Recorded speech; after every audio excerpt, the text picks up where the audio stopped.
Today is 2.6, Solve Problems Using Data. Our essential question is, how can you solve problems using data represented in a bar graph? Our problem of the day is, the table shows the number of caps and shirts that Joe's sports store started with, and the number of caps and shirts sold in May.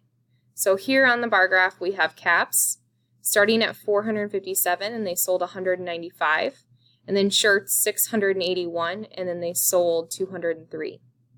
So which is the best estimate of the numbers of caps the store has left after the sales in May? Well, I see the word left, so that means that this must be a subtraction problem. So I also know that it's talking about caps because in the sentence it says caps. So I'm going to estimate 457. I'm going to make that an easier number, so I'm going to go round that to 500. I know that 457 when rounded to the nearest hundred would be 400, would be 500.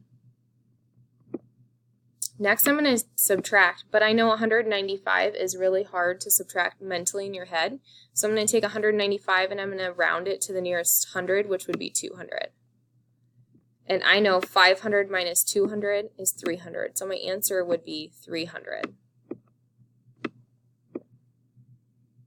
When we're looking at bar graphs, we need to remember that the horizontal graphs are when it goes side by side, and then the vertical is when it starts at the bottom and goes up to the top.